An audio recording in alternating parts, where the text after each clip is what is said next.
학동학교에서 온도에 관한 물체 변화를 연구하는 수업을 하는 중이었습니다. 선생님이 학생들에게 묻습니다. 잘 알려진 이야기긴 합니다만, 물이 녹으면 무엇이 되나요? 답은 물이 됩니다는 답입니다. 어떤 학생이 손을 들고 얘기하면, 선생님, 얼음이 녹으면 봄이 와요 라고 대답했다고 그럽니다. 답은 다 맞는 답이지요. 얼음이 녹으면 물이 되는 것도 맞고, 얼음이 녹으면 봄이 오는 것도 맞습니다. 그러나 다르게 보는 차원이지요. 이번 주부터 사순절이 시작이 됩니다. 사실은 지난 수요일 18일부터 재수요일부터 시작해서 사순절이 시작이 됩니다. 영어로 렌트라고 합니다. 부활주일부터 역순으로 계산해서 41일을 사순절이라 그럽니다. 그런데 주일은 뺍니다. 그러면 주일이 5번 있거든요. 그러니까 결국 45일, 46일을 우리가 사순절이라고 지킵니다. 수는 10이란 뜻이거든요. 4번의 10일이 지나는 날, 이런 뜻입니다. 늘 사순절은 늦겨울에서 이른 봄까지 계절이 걸립니다. 성도 여러분, 봄은 내가 노력하지 않고 애쓰지 않아도 봄이 옵니다.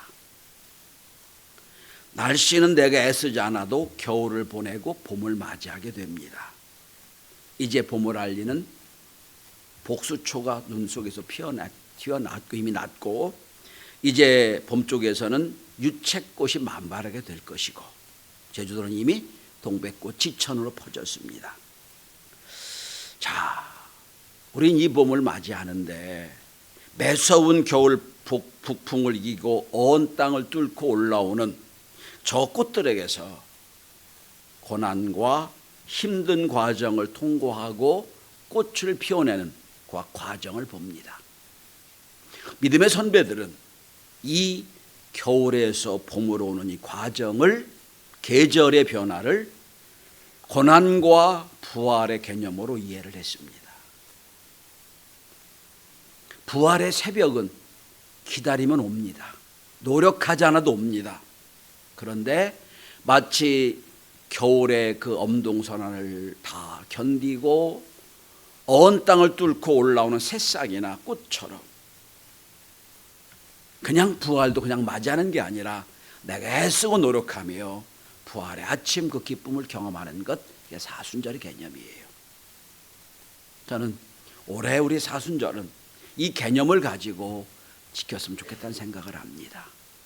이제 광고 시간에 말씀드리겠습니다만, 그래서 워낙은 한 달에 한 번 우리 금요 심야기도 하잖아요. 3월 달은 한 달 내내 5번에 걸쳐 금요일 날 우리가 늦은비 기도회를 하겠다는 말씀을 드리고, 마지막 고난주간 사순절 마지막 주일은 매 저녁마다 저녁에 우리가 사순절 기도해야 되겠다는 생각을 해서 말씀을 아마 광고를 하게 될 겁니다. 오늘 본문은 마태복음 5장부터 시작해서 7장까지 산상수훈에 있는 말씀입니다. 산상수훈이라고 하는 건 한자어입니다. 산 위에서 주신 말씀이란 뜻입니다. 산상수훈 5장 1절에서 7장까지가 산상수훈입니다. 인도의 간디 수상은 이 성경의 산상수훈을 성경의 요약이라고 표현했습니다. 다른 성경은 몰라도 산상수훈 속에 성경이 다 들어가 있다라고 표현했습니다. 여러분, 이 산상수훈 속에는 천국에 관한 말씀, 기도에 관한 말씀, 금식에 관한 말씀, 이웃사랑의 말씀이 다 들어있습니다. 참 재미있는 건 산 위에 올라가 말씀을 전합니다. 그럼 여러분, 상상을 동원해 보시기 바랍니다. 산 아래에서 길을 볼 때는 그 길이 아주 넓고 좋아 보이는 길이 보이지만, 산 위에서 이렇게 그게 끝을 보면 끝이 보이잖아요. 잘못된 길일 수도 있고, 산 아래에서 볼 때는 별 보지 않는 길이었지만 쭉 산등성이 올라 산 위에서 이렇게 보면 그 길이 온전한 길이라고 보여지는 겁니다. 산 위에서 주신 말씀이에요. 길에 관한 말씀을 하십니다. 자, 주님은 지금 영원한 시선을 가지고 길을 보고 계십니다. 그 길 끝을 보고 계십니다. 그 길 끝에, 너희들이 보는 저 산 아래 그 길 끝에는 어디로 가는 거냐? 말씀을 보고 계십니다. 그러니까 사람은 현재를 선택하지만 하나님은 미래 끝을 선택하시는 거예요.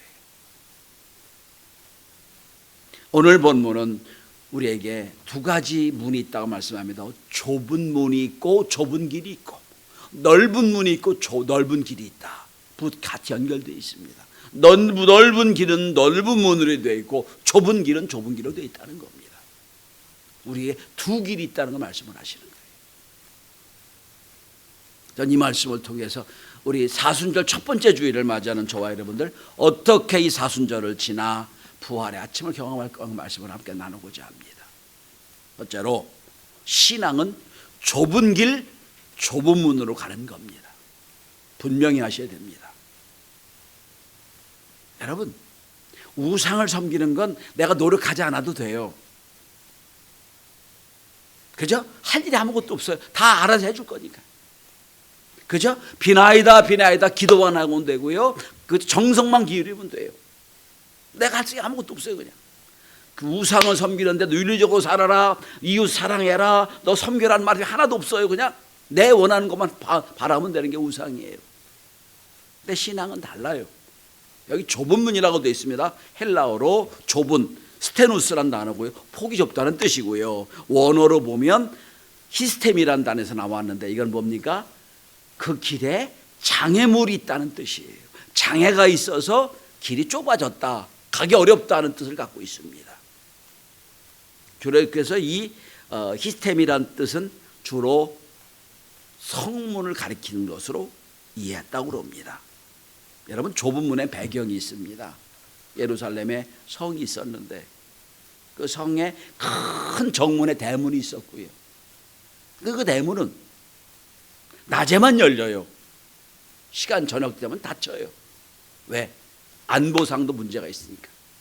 그런데 여러분, 성 안에 있는 사람들이 성 밖에 나가서 일을 보고 있다가 시간 늦어져 가지고 못 들어올 때가 있단 말이에요.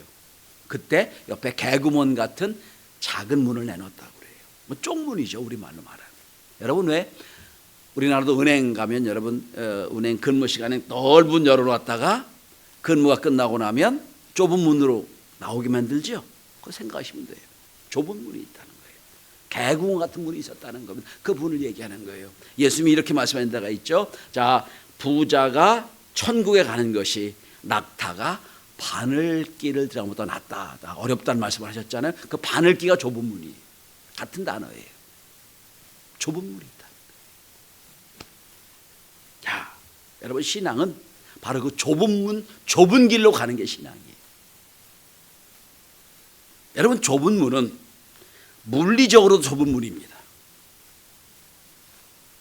문이 좁은 이유는 주님이 문을 작게 만들어서가 아니라 내가 많은 걸 가지고 그 길을 들어가려고 하다 보니까 좁은 문이 되는 거예요. 그러니까 성문에 넓은 문을 갈 때는 마차도 지나가고 말도 지나가고 많은 짐을 갖고 들어갈 수 있어요. 그런데 좁은 문은 내려서는 짐도 내려놓아야 돼요. 마차 타고 갈 수 없어, 내려놔야 돼요. 그저 겨우 몸 하나 빠져 들어갈 만한 그게 좁은 문이에요. 우리도 마찬가지, 신앙도 마찬가지입니다. 나의 의로움, 나의 교만, 나의 물질, 나의 체면, 나의 명예 다 내려놓고 가야 돼요. 왜 좁은 문이 어렵냐면 그걸 다 끌고 붙잡고 가려니까 어려운 거예요. 못 들어갑니다. 다 내려놔야 돼요. 순수하게 나의 생명 하나 가지고 가는 길이 좁은 문이에요. 손도 비워야 됩니다. 고개도 숙여야 돼요. 몸도 좁혀야 돼요. 그리고 가는 길이 좁은 문이에요. 그러니까 여러분, 예수 믿으면서 편안하게 예수 믿는 생각을 하시면 안 돼요. 편안하지 않아요. 오늘 지금도 편안하지 않잖아요. 아침 일찍부터 와서, 남들은 쉬고 늦잠 자는데 아침 일찍부터 와서 예배 드리려고 일찍이 출발하잖아요. 거기다가 또 교사라고 사명 감당한다고 또 열심을 다하죠. 다 좁은 문이에요. 물리적으로도 좁은 문입니다. 뿐만 아닙니다. 좁은 문은 시간적으로도 좁은 문입니다. 문이 닫히면 들어갈 수 없는 문이에요. 천국 문은요 항상 열려있질 않아요. 시간이 되면 닫힙니다. 열릴 때 들어갈 수 있는 문이 좁은 문이에요. 여러분, 우리가 주의 일을 할 수 있을 때 일하는 겁니다. 찬양 부를 때 찬양 부르는 거예요. 주의 일을 할 수 있는 능력이 있을 때 하는 거예요. 특별히 회개할 수 있는 기회 주셨을 때 회개하는 거예요. 나에게 기회가 항상 있는 게 아니에요. 어느 순간 딱 닫혀버려요. 샤타가 내려진다는 뜻이에요. 그러면 여러분, 내가 아무리 능력 있고 내가 아무리 하고 싶고 내가 아무리 할 만한 능력이 있어도 할 수 없는 게 좁은 문이에요. 성령이 은혜 주시는 대로, 감동이 되게 하시는 대로 하는 거예요. 이 좁은 문이에요. 어느 순간 구원의 문이 닫힐 때가 있습니다. 종말론적으로 끝날 때가 있어요. 그때 우리는 그 문 안에 있는 천국의 시민들이 다 되어야 되는 겁니다. 세 번째 좁은 문은 고독한 문입니다. 넓은 길은 가는 사람이 많아요. 왁자지껄하게 갑니다. 고민할 필요도 없어요. 그냥 가면 돼, 그냥. 그런데 좁은 문은 가는 사람이 별로 없어요. 늘 고민합니다. 길을 걸으며 이 길을 내가 가는 게 맞는 건가? 이게 옳은 길인가? 주님이 나에게 원하신 이 길이 맞는가? 늘 고민하고 가는 게 좁은 길이에요. 여러분, 예수 믿으면 고민하셔야 돼요. 생각 없이 가는 길은 넓은 길이에요. 많은 사람이 가니까 그냥 가면 돼. 뭐 생각 없어도 돼. 근데 좁은 문은 그거 아니에요, 여러분. 늘 고민합니다. 내가 이러다 잘못되는 건 아니야. 내가 이렇게 믿다가 내가 기도가 부족한 건 아니야. 늘 고민하게 만드는 게 좁은 문이에요.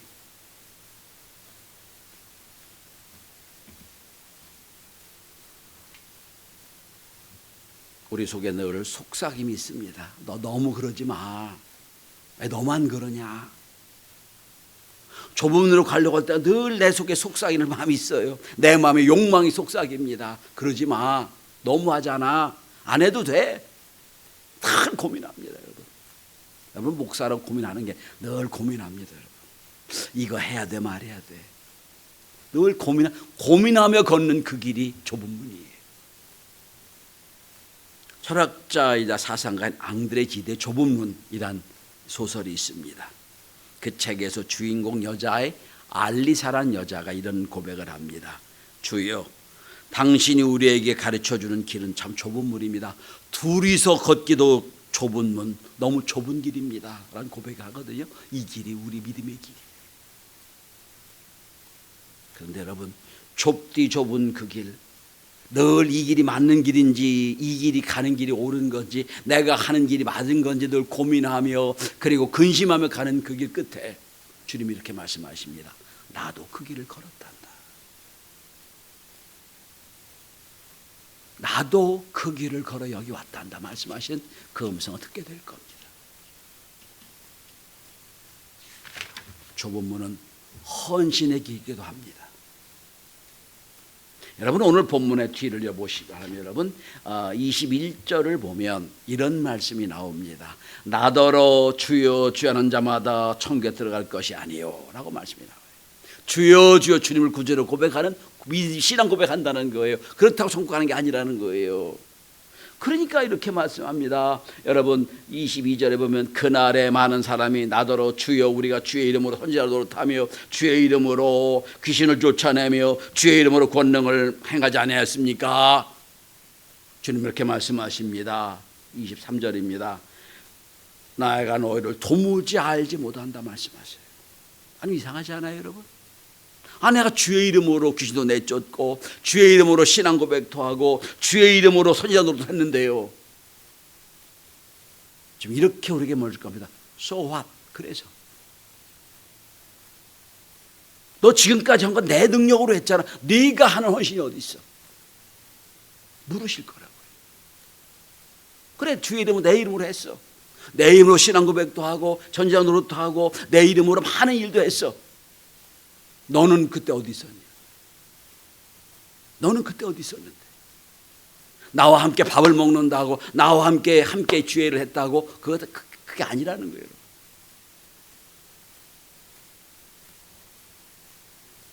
주의 이름으로 능력은 행했지만 잘 자신의 힘으로 헌신 없었다는 뜻입니다. 좁은 길은 헌신의 길이에요. 그래서 여러분, 성도들이 주 앞에 드리는 헌금과 세상 사람들이 갖고 있는 돈이 차원이 똑같잖아요. 다르지 않잖아요. 여러분, 내가 아까운 만큼 헌금도 아까워요. 헌금은 헌금이니까 아깝지 않고 내 건 아깝고 그거가 똑같아요. 여러분, 똑같이 아까운 돈이에요. 내가 그걸 믿음으로 지키는 드리는 거예요. 이게 헌신이에요.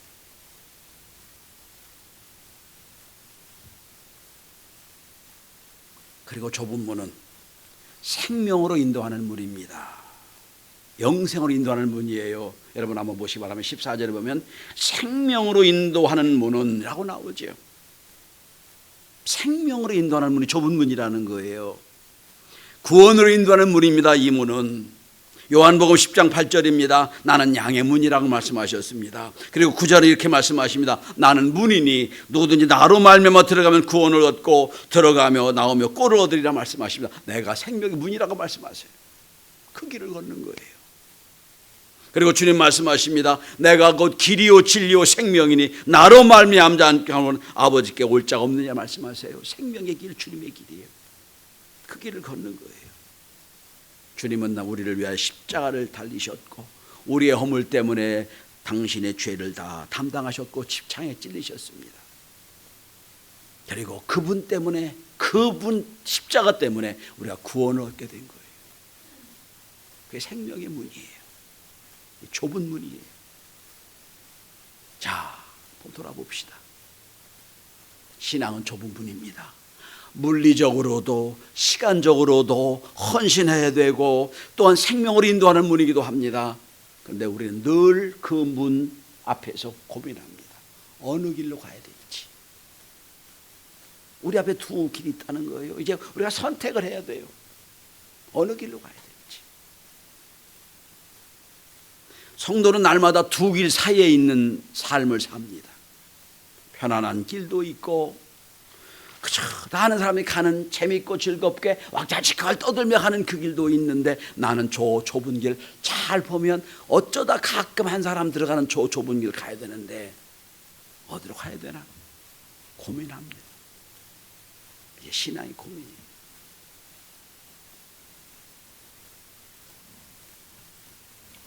내가 좁은 길을 걸으면서 되돌아서 봅니다. 이 길이 맞는지, 저 이 길 끝에 과연 주님이 계실지 고민하며 갑니다.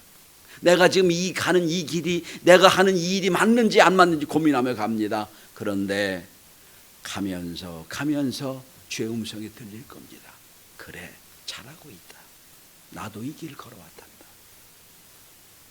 사람들이 나를 비난하고 너 왜 예수 십자가를 지냐? 너 십자가 내려와라. 네 능력을 발휘해야 되는데 나는 묵묵히 침묵하며 내 길을 걸었다. 그러면서 위로해 주시고 주님과 동행하는 길임을 알게 될 겁니다. 자, 그렇다면 오늘 여러분 다시 13절을 봅니다. 좁은 길로 들어가라 말씀하세요. 이 길을 걸으려면 노력해야 되고 애써야 됩니다. 여기 들어가라 하신 말씀에 두 가지 의미가 있어요. 첫째는 현재형으로 말씀합니다. 지금 들어가라는 말씀이에요. 지금 들어가라. 지금 걸으라는 말씀하세요. 현재형이에요. 과거에 내가 그렇게 했다? 의미가 없어요. 이제 끝났어요. 지금 그 길을 걸어라. 현재형으로 말씀하십니다. 신앙은 날마다 그냥 히어 앤드 나우예요. 지금 이 자리에서 결단하고 이 자리에서 믿음을 사는 것, 이게 신앙이에요. 매 순간마다 결단하며 인생 뒤돌아보면 그 결단을 끝에 신앙의 길을 보여주는 거예요.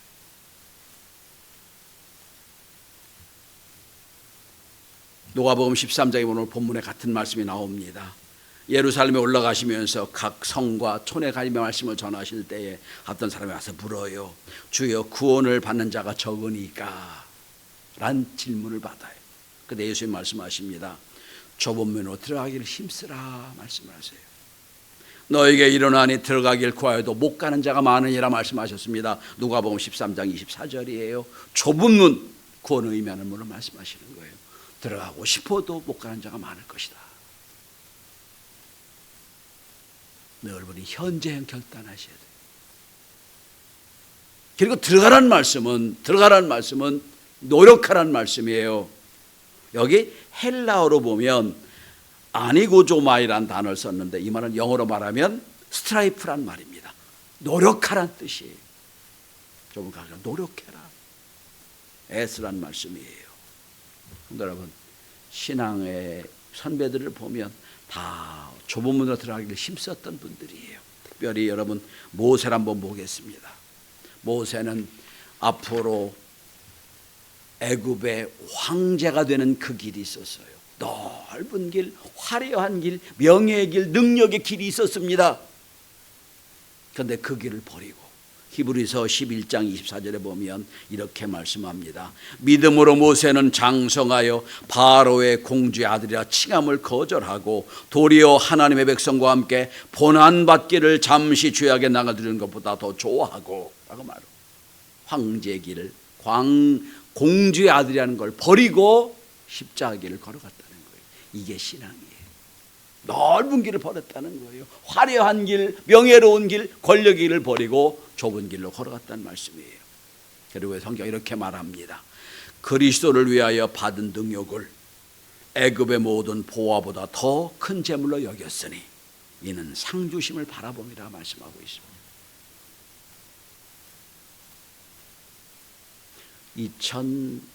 책이 2004년인가 나온 책이 하나 있습니다. 제가 이 책을 많이 읽고 많이 말씀드린 적이 있는데 모리스 버만이라는 현대 사회문화 비평가가 있습니다.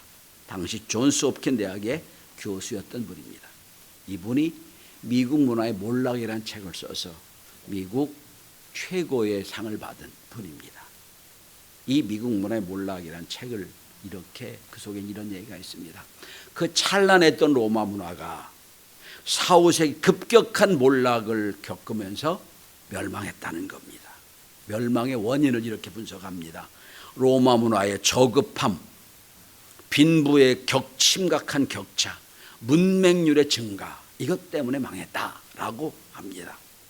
그런데 그 로마 문화가 지금까지 쭉 하나의 문화사를 형성할 수 있는 이유를 모리스 버만은 말합니다. 로마는 멸망했지만 로마의 그 화려한 신앙의 계보를 잇는 수도원 운동, 수도사가 있었다라고 표현합니다. 수도사들이 있어서 그 핵심의 사상을 지금까지 이어왔다. 그러면서 똑같은 해법을 미국에 제시합니다. 미국의 현재 문화의 우민화, 빈부의 격차, 정신적인 죽음, 부실한 사회보장제도 이런 것 때문에 멸망하고 있다. 미국 문화가 몰락하고 있다. 그런데 미국 문화가 다시 일어서려면 수도원 운동의 수도사와 같은 자세가 필요하다. 이게 결론입니다.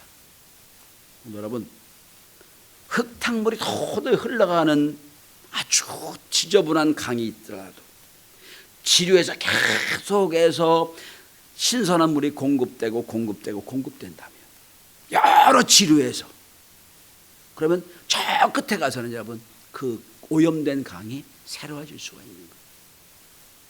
오늘 우리 사회를 보면 흙탕물이 아니라 도대체 여기 살 수 없는 강 같은 물이 흐르잖아요. 그런데 모든 교회 성도들이 지류에서 생생한 샘물로 맑은 물로 계속 공급해 준다면 계속 흘러가는 물이 더러운 물이 아니라 어느 순 지점에 가서는 이제 깨끗하다, 먹을 만하다 그런 물로 바뀌지 않겠습니까? 여러분, 전 그 비밀을 여러분 우리 앞에는 중랑천이 여러분 저 양주 의정부가 옛날에 염색 공장이 많았어요. 아주 여기 썩은 중랑천이 흘러갔잖아요. 어느 순간부터 여러분 여기 고기가 살잖아요. 가능한 이유가 뭘까요? 지류를 다 막아버렸어요. 그리고 다 정화된 물로 공급대를 보냅니다. 어느 순간 깨끗해졌잖아요.